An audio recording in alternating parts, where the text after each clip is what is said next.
Hello, everyone, and thank you for joining this evening, this afternoon, this morning, wherever you are in the world. Super excited to have you here with us again. We will get going in about a minute here. I just want to give a couple extra minutes for anyone who joins late. So just stay with us for one extra minute, and then we'll get going here. Thank you very much. And in the meantime, Mike, I'll just confirm with you. I know people can see us here. I just want to confirm with you that I have your presentation here live, and then we should be good to get going.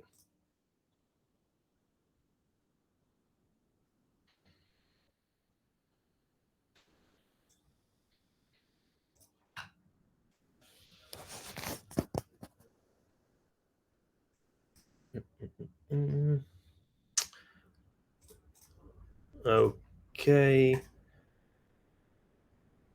So, Mike, can you see the presentation? Actually, I just removed it. One moment.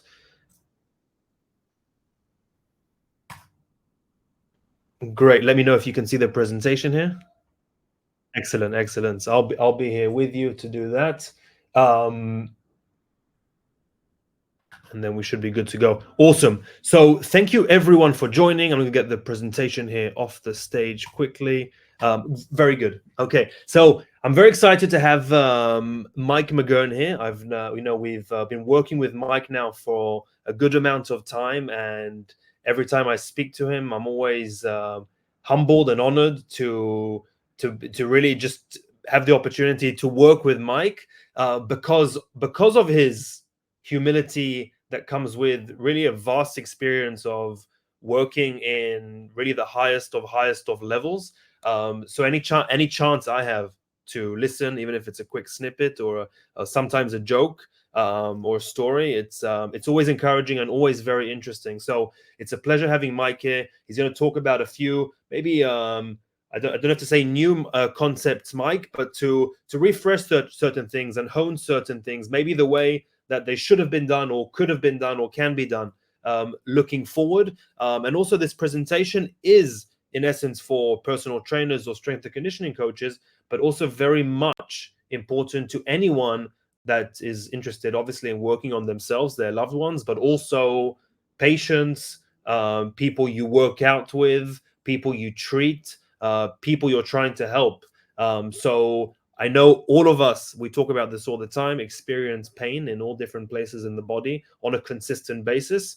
It's very volatile in all of us. So learning certain things, how we can really, hone ourselves to mitigate that pain, that maybe some vulnerability is always interesting. So I hope you stay with an open mind, and I'll introduce now Mr. Mike McGurn. So the stage is yours, Mike, and I'm eager to see the presentation. Thank you very much. And one more thing I wanted to say was questions. If anything relevant does come up during the presentation, you do have a chat box on the right-hand side of your screen. So feel free to really write any comments you have, and we'll engage with you during if it's something relevant for the presentation. And also, you also have the option at the end, we'll open up 10-15 minutes for a Q&A session.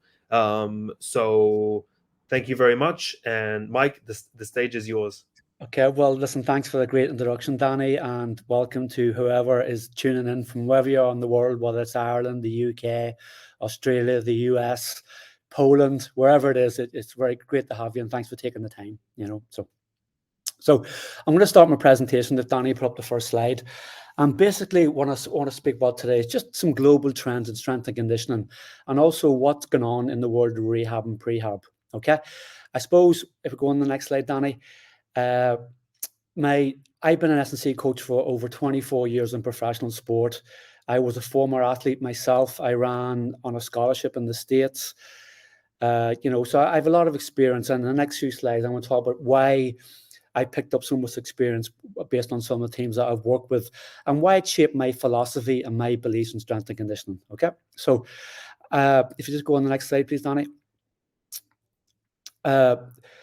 I suppose I always keep myself current. That was me 6 weeks ago presenting out in Australia. I flew from Dublin to Australia for 2 days. It was a crazy. I spent more time in the air than I did in the country. I was literally in Oz for like 48 hours. But I presented at the Australian Strength and Conditioning Association because it keeps me current. And strength and conditioning and prehab and rehab, it's always evolving. It's very fluid. It's very dynamic. And you've really got to keep on top of things. Because if you think you know it all, you don't. And you really have to be at the cutting edge all the time because there's things changing. So I try to stay current. Okay, next slide. I get to present, and there's a few on this particular page, I get to present all over the world. This is me presenting, I think, over in the US on football. Click again, Danny, please. I presented in Ukraine. I present a lot in Poland. I present for football teams. And, I think too, that actual act of traveling and presenting in different countries, you're learning the cultural difference between strength and conditioning as well as the basics. So what happens in the US could be different to what's happening in Ukraine. What's happening in Hungary could be different to what's happening in Poland. And just by going and presenting and engaging with people and talking, so what do you do? What works for your players or your athletes? What works for your clients? What works for your patients? It really upskills you at the cutting edge at that present time. Okay, next slide. I've also got I had the great opportunity to present out in China. I did some work for the Chinese Olympic Committee, and again, presenting in different continents is a great thing because we have different philosophies based on our cultural and ethoses, based on our population. So just doing all that kind of stuff does give you a very rounded scope as S&C coach and a prehab and rehab coach. Okay, can you move on? And then I suppose the other big thing for me is I got to work with 3 different national Irish teams. So I work with the national rugby team, I work with the national Gaelic team, and I also work with the National Rugby League team. So I work with 3 different national teams, which is a very proud moment when you get to represent your country as any type of coach. So that was me with the Gaelic. Next slide is me with the rugby guys. So I had 8 great years with the Irish rugby team, played in 2 World Cups, 6 Nations, all that kind of stuff. Okay, and then the next slide I think should be with a boxer. Yes, I think that's the next thing. Once you become a parent, you want every athlete that you work with, every client, every patient to be treated like you want your kids to be treated. So this is me just helping people. I love helping people. And every session that I conduct, every program that I write, I think, well, if that was my child, you've got to put as much in as if you're treating your child or you're writing that for your child. So becoming a parent gives you a lot more empathy when working with patients, clients, and athletes. These are some of the organisations I've worked with in the past. You can see yourself, Hull, Ireland, Everton, Man United, the All Blacks, the Gaelic team. It's great to work with these teams, but it gives you a lot of different philosophies from a point of view that the top line probably teaches you what not to do. And once you can figure out as an S&C coach what not to do, figuring out what works becomes a lot easier. Now, I'm not knocking football, but football can be a tough sell for S&C coaches in the football world. A lot of highly paid footballers don't want to do gym work. They don't want to do prehab. They don't want to do rehab. And it's only when they get injured that they'll come looking for you. But at that stage, it's too late. So I'm going to talk about risk and reward and prevention better than cure for all the physios and athletic trainers out there. If you can do something on a regular basis, whether it's in your warm-up, in the main gym session, or as a microdose that keeps your player on the pitch, that's well worth the effort. Okay. And next slide, please, Donny. Then I also worked with a boxer who I was able to turn into world champion, super bantamweight, which was an amazing experience. And unlike the previous slide where it was all team environments, that one-on-one working with an athlete or a client, which a lot of people I'm sure can allude to if they're a personal trainer, you get to know them a lot better and you can drill down a lot deeper. So I want to share some of those secrets that working with one-on-one, what you can achieve, how you get to know your client or your patient and really, really gravitate their rehab or their prehab so they buy in. I totally changed the rules with this guy. I ripped up the script book of boxing. There was none of this losing weight for a fight, no long runs in black bin liners. Everything was speed and power. So much so he got knocked down in the 5th. He just beat the count on the third knockdown, and he got back up and he knocked the guy out in the 11th. Real Rocky Balboa stuff, and I got voted Fight of the Year. Okay, so the aims of the webinar, okay? The first thing is I really want to reach out to parents, coaches, physios, rehab people, prehab. And I want to actually tell you what works in our current world, which is full of bro science, full of social media. And I want to really address sport-specific training. So if you have a child or an athlete or a client who might play weekend tennis, or they might be a weekend golfer or whatever, and they go on the Instagram and TikTok and they see all this bro science, I want to really drill down deeper and dispel some of the myths, okay? For our S&C coaches, I want to get across, it's not a one-size-fits-all. Every program you write has to be the individual program for that particular athlete, player, client, or patient. And then I also want to look at risk and reward, because I'm a massive believer that nobody should ever get injured while training in the gym. There is absolutely no reason, if you have good technique, you have good progressions, you have a good protocol, that any client, patient, or athlete should get injured. Because if they do, it's your fault. So we're going to look at risk and reward, and that's what I'm going to start at. Okay, risk and reward. Okay, next slide. So when I look at risk and reward, I say, what is the reward of doing this particular exercise, this particular rehab or prehab exercise? If the risk outweighs the reward, I just don't do it. Now, I think that we're no longer doing wheelbarrow walks up bleachers all around the world, because that was so long ago. So here, if you click, Danny, the last one on the bottom left corner, go back, please. Just go back. You have to sort of click on the actual video. So go forward one and put your cursor at bottom left. There we go. This is an athlete doing exercise, which is known as a depth jump. And I'm also going to talk about plyometrics a bit later on. And I see a lot of athletes doing this when they're not ready. Is this high risk? Absolutely 100% high risk. But this athlete is an Olympic sprinter. She's been training for 4 or 5 years. She has huge leg strength. So she gets great reward with very little risk. Okay, next slide, Danny. And if you click bottom left again for me, please. There we go. So watch this guy here. Fantastic power, strength, great overall upper body strength. Is it risky?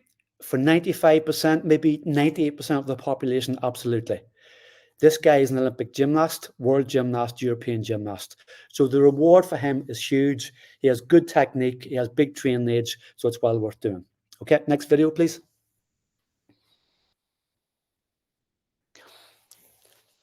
Okay, and click again, bottom left.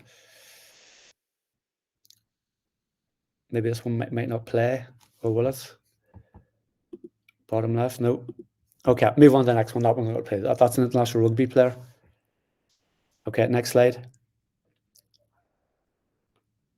Oh, here we go. So when we look at what this player does, and I see this happen so often on social media, on TikTok, Instagram, this particular player is an international rugby player who has 6, 7, 8 years training experience. This is a fantastic exercise for what he does. He plays rugby on the wing for an international team. Again, this is only relevant for 1% maybe of the world population. The rest of 99, too much risk. Okay, and next one, please, Danny. Great exercise, med-ball slams. Okay, and this is how you med-ball slam if you're going to put this in. Great core exercise, great for producing that explosive rate of force development. But this guy's an international rower. So this would not be relevant if you spotted this on TikTok or Instagram for your child, for your athlete, for your patient, for your client, okay? So again, those previous videos are all based on stuff that I know works for those athletes. Okay, next slide, please. And this is the last one. And this is a very doable exercise, very easy to set up, very easy to facilitate. But again, this athlete has massive upper body strength, and he's our gymnast that we showed earlier, okay? So that's our risk and reward. Now I'm going to move on to why we train and what is the real theory behind training. Well, we don't actually get stronger when we're in the gym. We don't get fitter when we're in the swimming pool, or we're in the boxing ring, or on the row machine, or while we're running up a hill. That's when we actually get less fitter, less stronger. It's when we're recovering that we get the benefits. So if you just flick on the next slide, please. It's called the train and recover adaptation approach. And it's all about the athlete, okay? We have to put the athlete in the center. And I made all these mistakes at the start of my career. I didn't give enough attention and enough cognizance to the adaptation. So we'll click on the next slide. And this is probably the most important slide that most parents, coaches, S&C coaches, clients, and athletes need to discover. If we look at the biological state, that's the straight line across horizontally, the thick black line. That is before we start training. That's where we're at physically, psychologically, physiologically, okay? So we haven't trained, we're well rested. So as we step into the gym, we get in the swimming pool, we go out for a run, we're doing the cross trainer, we're doing a CrossFit session, whatever it may be, we're doing rehab. As we train, we actually become, our biological state drops below our starting point, okay? So we get into a state where we become more fatigued, and we want that, that is fine. But if we don't recover enough, our biological state does not go into what we call supercompensation. So we don't get the correct adaptation that we need. So we don't get the benefit of that previous training session. But also, and more importantly, we go into our next training session not fully recovered, and there's a real high risk of injury, fatigue, and burnout. So we have to figure out, as coaches, parents as well, physios, rehab people, what is the optimum amount of stimulus that our athlete needs so they get the training state, but also we build in the recovery, so when they recover, they recover better and stronger. Now, doing too much is as bad as doing too little. So if we look at the red line is the optimum amount of training, but also the optimum amount of recovery. If we look at the broken line, the broken black line, if you can see, that's when training is too easy. If training isn't hard enough, we don't get the right adaptation, so our recovery and compensation is less than if it's optimum. And likewise, if we train too hard, which is the jagged red line, we don't recover, and our starting point for our next session will be the same as it was before we trained. So we've just wasted 1 unit of training that we're never getting back, and what we've wasted 1 unit to get us to our goal. Okay, so I hope that makes sense. If it doesn't, please put in some questions. Okay, so next slide. So I always say performance is fitness minus the fatigue of training. So to get performance, it's fitness minus fatigue. So first of all, we must work hard to increase our fitness. Okay, hard work produces fatigue. We know that, that's fine. Fatigue is important to ensure the body adapts to a training stimulus, but then that's where recovery becomes vital. The training could be brilliant, but if the recovery is not brilliant, then we don't get that reduction in fatigue to lead to better performance. So train hard, recover harder, gives better performance, gives better recovery. Even in rehab and prehab, that's vitally important. Okay? So as we move on, I'm going to talk about sport-specific training. Is it real or is it a myth? Because what's happening globally in the United States, Australia, all over Europe, we have parents taking their children, we have parents taking their athletes, the coaches, and saying, make Jimmy a better basketball player, make Davina a better swimmer, make Claire a better hockey player. So make it sport specific. But what happens is sometimes we take it too far and we forget about doing the basics and doing the things we really need to get done to keep our athletes resilient, keep them powerful, strong, and it ends up coming like a circus act. So I'm just going to flash through some of that sport-specific stuff and give a couple of examples, okay? So next slide, please. So this is deemed sport-specific. And Danny, I don't know, is the music coming up on this?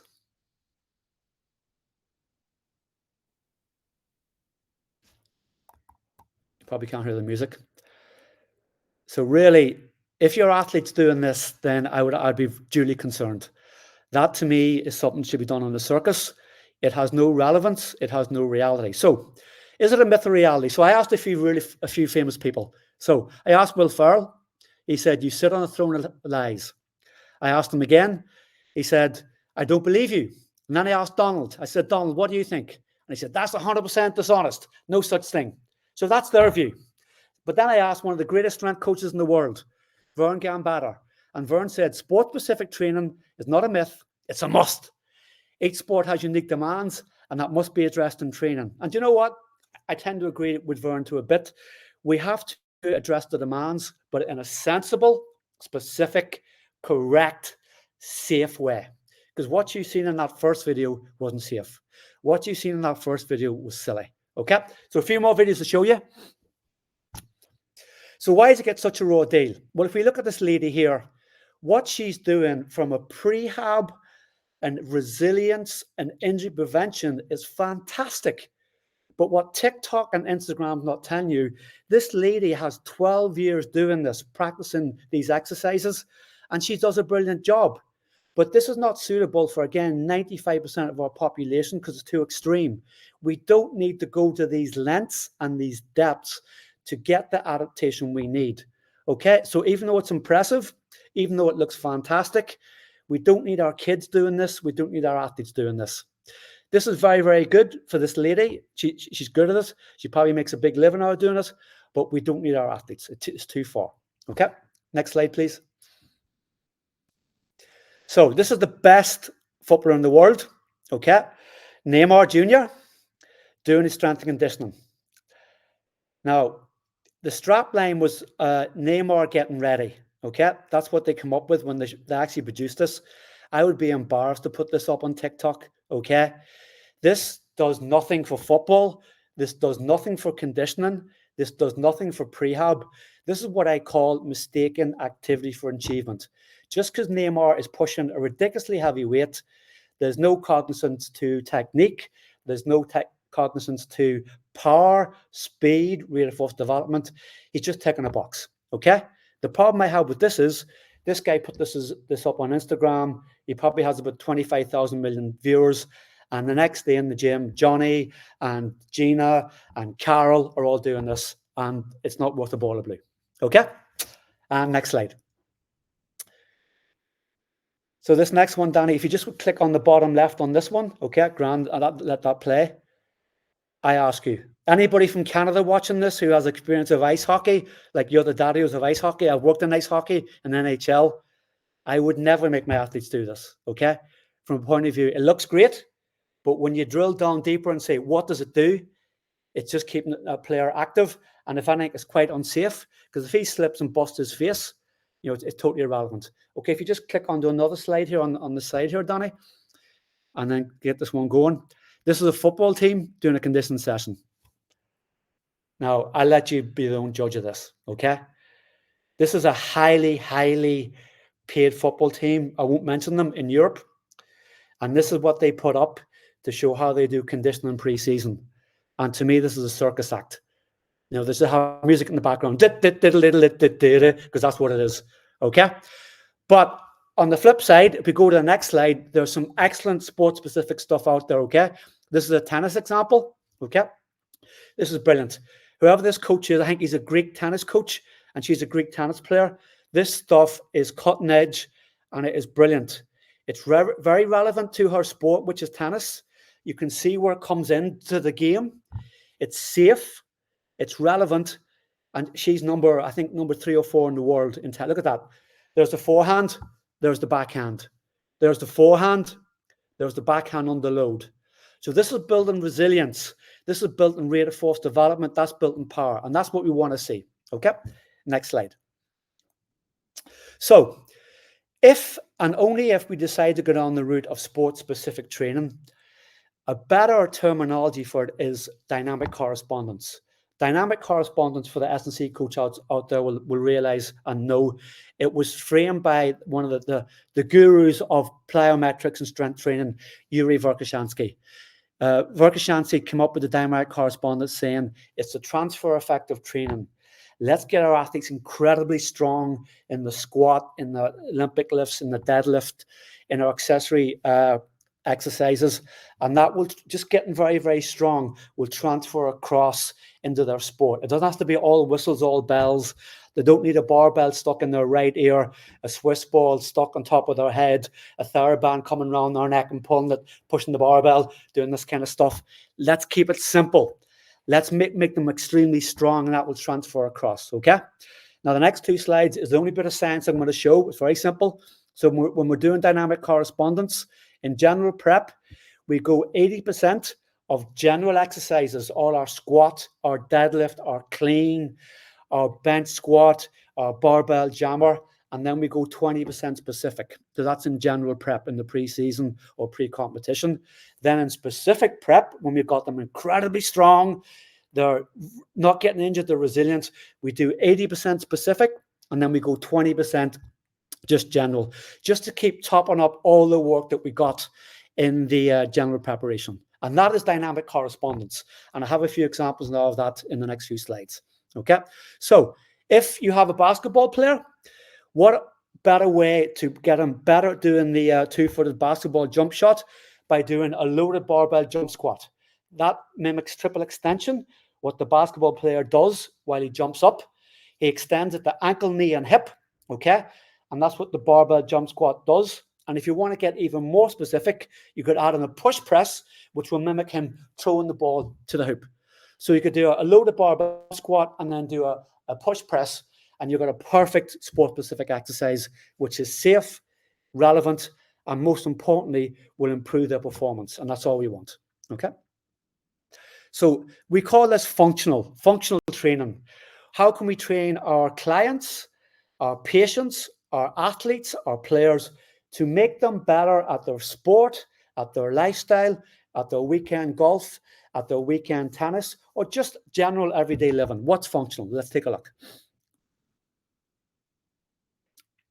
It's training in a manner that carries over, okay? Training on a manner that carries over to the sport itself, and I've got a couple of videos after this. So, when we have a boxer, okay, and I work with a boxer at the minute, and I worked also with that world champion in the past, what did I look at? I looked at 2 things. Just click on, Danny. We look at where in the sport in action is the force most required. So, in boxing, it's at the end point of the punch, because that's where we want most of the power.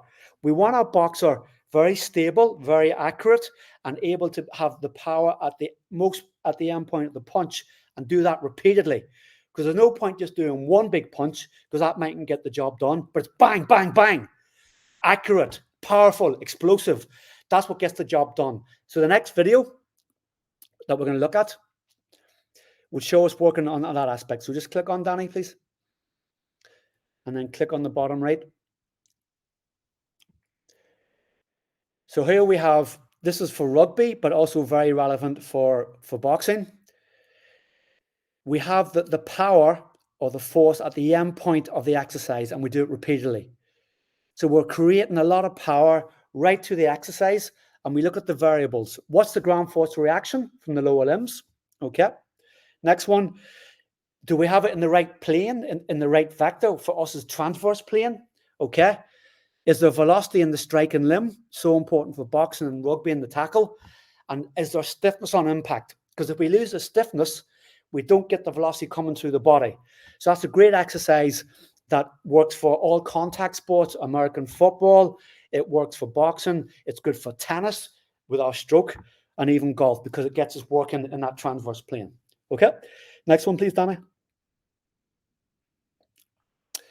Now, we know sprinting, we require between 60 to 80 meters per second speed. So that's why we do this type of exercise if we work with sprinters or high contact sports. Once we have the legs very strong, this is called a depth jump, which we looked at earlier. It is the cherry on top of all that strength, power, and rate of force development work. Okay. Great exercise, but only, and if only, when the athlete's very strong. Okay. And then we get more sport specific. And I know you can't answer me back, but while you're watching this, I want you to look at this video and think, what is her athletic event? Okay. So we have her moving off the ground very quick in the previous slide. And now we have her doing a movement on the load. So when she applies this on the track in the Olympics and the World Championships, she'll be even more explosive.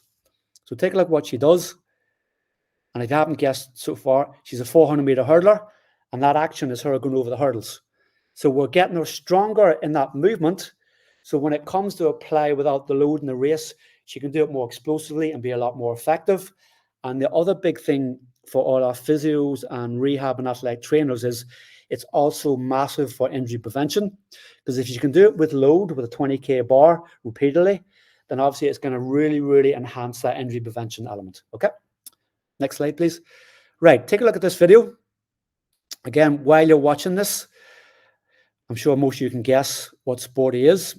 I will talk a bit more in a wee second. Is it a bit gimmicky? For some people, maybe it is. But believe it or believe it not, by doing this, and some of the videos I'm going to show you, this improved this particular athlete that had got him to the Worlds and got him to the Olympics. Okay, so next slide.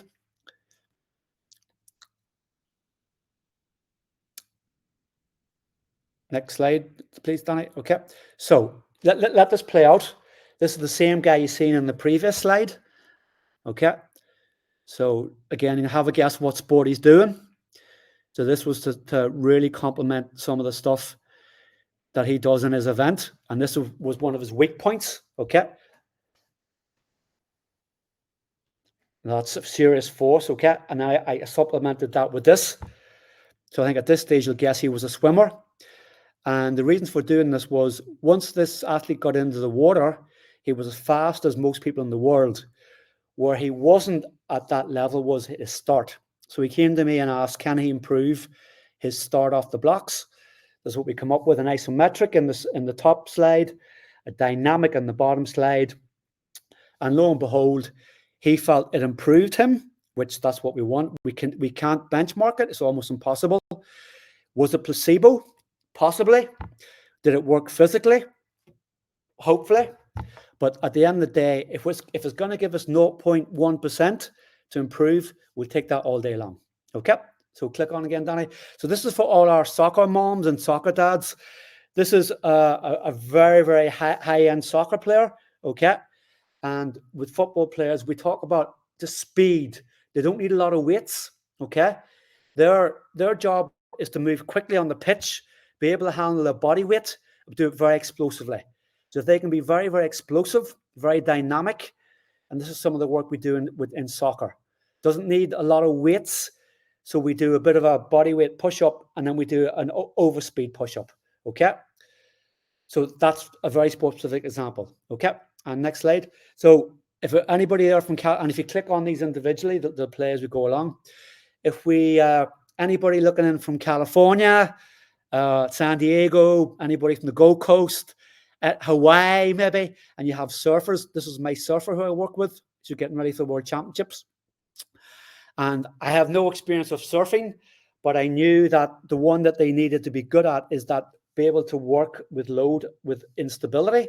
So I reversed the Boso ball. I'd made Maya work. I have her permission to use this, by the way. Can you click on the squat one there, Danny? Maybe go back there one.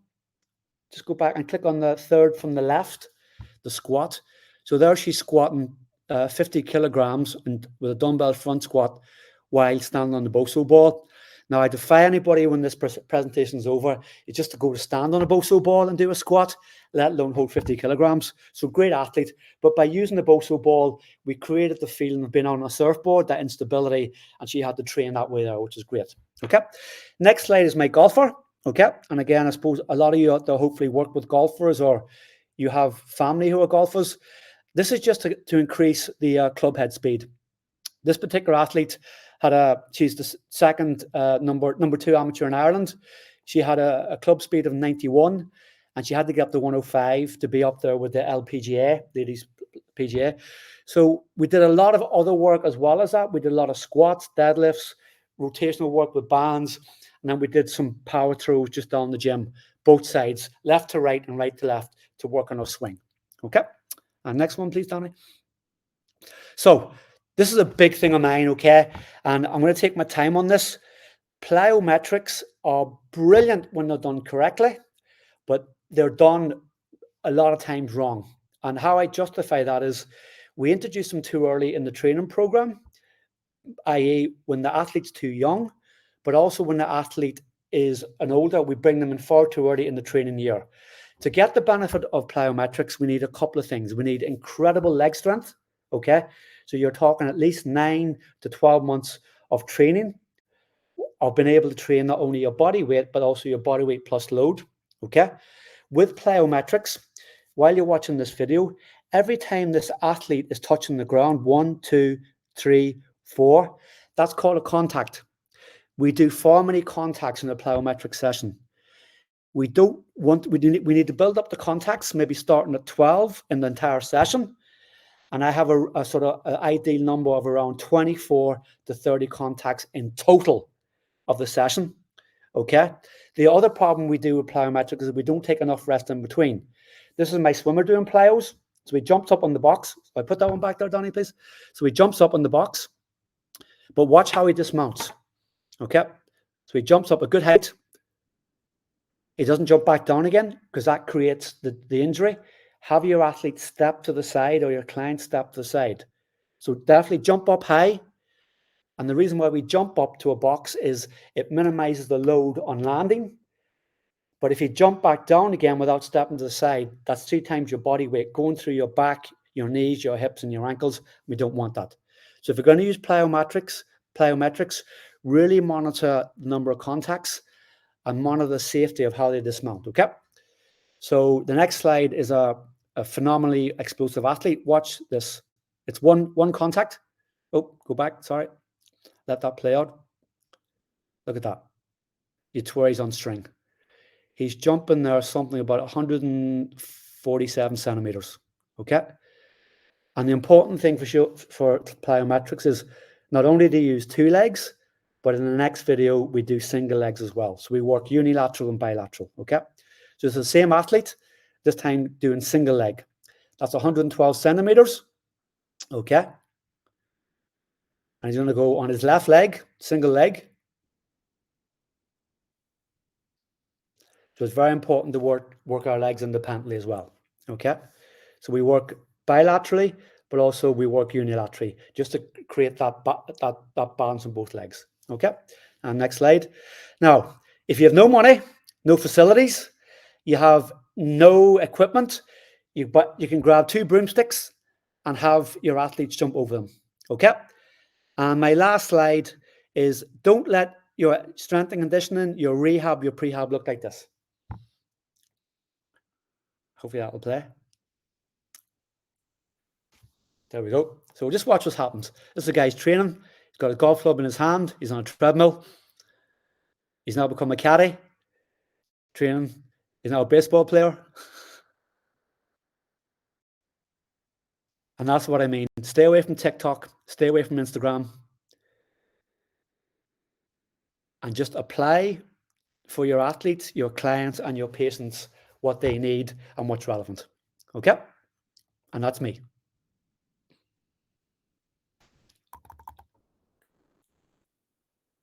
I can't hear you, Dan. Can you hear me now? Good to know. Yep. That's fantastic. Thank you very much. So first of all, to anyone that's with us here, please, any questions you have for Mike, this is the time to type it into the chat box. Any questions you have, we'll expand on. And in the meantime, Mike, before anything comes through, about the plyometrics specifically, why did you come up with that number around 20 contacts? Because if you can't get what you're trying to get done in 20 to 24 contacts, then you're not doing your job right. You don't need a high volume of plyometrics because of what it does to the body, Danny. Every time we jump a certain height, we're putting 2 or 3 times your body weight back down through the spine, through the hips, through the knees, through the ankle. And it's that risk and reward. Plyometrics will give you huge reward, but if you do too many, you're going to create problems, especially in younger athletes, less developed athletes. You know? Yeah, and something to kind of build progression into in terms of your loading when it comes to those things. So even if, because you mentioned a couple of times, like at least 12 months of like building strength before you attempt these more advanced exercises or more specific exercises. Yeah, well, I don't care, Danny, if the person that comes into my gym, if they're 7, 17, 27, 37, if they have never done any type of training work, we learn to handle body weight. So they don't just go to a barbell. When I was at United, just because they get paid 300 grand a week, if they've done no S&C, they don't just go and start lifting with a barbell. We learn to handle body weight. Because why would you move on to using a barbell if you can't handle your own body weight? It's pointless. It's flawed. Okay. Now they might get to the barbell quicker, but we learn to use our body weight in a squat, in a push, in a pull, in a hinge, in a plank, and then when we can handle our body weight, then we add on load. So even like with your top athletes, even then you'll increase the load of maybe the weight bearing, but not necessarily the contact No, times no. with plyometrics. You'll still keep the max around 20. Yeah, there's no need to do any more than 20. If it's well designed and the exercises are relevant and they're challenging enough, there's no more than do 20. So I might do 6 sets of 3 contacts. And is it never so? It's never like the emphasis of the session. No. The plyometrics. No, it's to be done at the very start after you've warmed up, when you're fresh, your central nervous system's fresh, so you can perfect your technique, but more importantly, really express the power in the plyos. You don't do it at the end, you don't do it in the middle, you do it at the start when you're fresh. Otherwise, there's no point because you won't get any benefit. And so, but also increase the number of so if you are going a low amount in comparison to maybe what some people believe, as you mentioned, a lot of times it's one of the things we do too much of. So would you lower the amount to a max of 20, let's say, for athletes that are ready for it, or any performer that's ready for it? But will you increase the number of days you do it per week? So always, no, not really. No. If out of season, I'll do twice. In season, once, possibly twice, depending on what the race is or the competition is. See from a physiotherapy improvement. Oh, big time. But see, from a physiotherapy, rehab, prehab, they are massive because of the tendon resilience that it builds. It's a bit like isometric training. We want to build resilience in the tendons for isometric training. Plyos does that too, because that's what attaches the muscle to the bone. So if we can do plyos in our prep work, come competition, you built in some type of resilience will stop injury. Yeah, fantastic. When working with individuals, there always is that certain maybe limit there that people might feel like if you're capping an athlete who's full of energy at 20 for such activity, it's sometimes difficult to communicate to the client, to the athlete, maybe like to understand the why behind it. Yeah, I suppose, but that's part of the job is educate the people you're working with, tell them why you're doing what you're doing, and be able to stand over it. So we are doing this because this is what it's going to give you. This is the benefit it's going to give you. We are not doing 30 plyometrics because this is what it will do to you in a detrimental way. And if you can explain that to them, and then you can put on, after doing plyos, you can put in some lifting if they really need to get that hit. It could be metabolic work. After the plyos, and that won't affect the plyos. It's fine. There'll be no detriment. I on Instagram, apologies. Actually, this morning I watched a video of Liverpool Football Club of the first team gathering on Zoom. It was an old video that was brought up as a funny gag video from COVID days when Liverpool would gather on Zoom with and the coaching staff is there. And the caption was a funny one because a bunch of the players were late. So it was 6 coaches online and only 3 players. In any case, but I took it to a different place because as players started joining, someone very clearly was uncomfortable sitting on their yoga mat in a cross-legged position. Obviously very uncomfortable with very high hips. And he made a joke like, can anyone here sit cross-legged comfortably? And they were all saying that it's impossible. And you could all see their hips so stiff.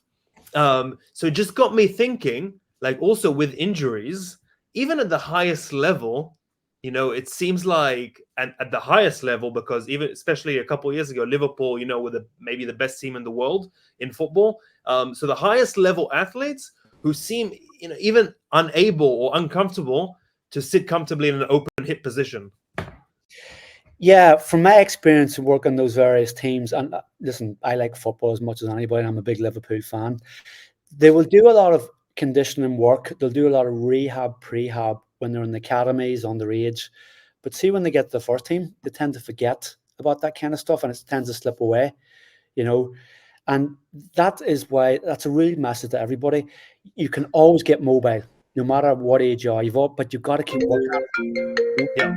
You can't just forget about it. Once you forget about it, then that's when the stiffness will creep back in. Now, the very nature of doing high level sport, the training, the matches, the traveling, it makes you stiff. When you go in the gym, you do a session, you get stronger, but it makes you stiff. So you have to offset that with good rehab, good mobility sessions, some yoga, Pilates. But is that something but do you increase that into your warm-ups Huge. as like a fundamental thing every week with the athletes, as some work on range of motion and mobility? My athlete won't touch a weight until they've done 10 minutes of mobility every session. Okay. But also as something where you kind of try and hold them accountable in terms of improvement, also looking at improvement at those things. Yeah, what I do for my athletes, I tell them before they go to bed and they're sitting there watching TV or playing the PlayStation, just get the foam roll and do 15, 20 minutes.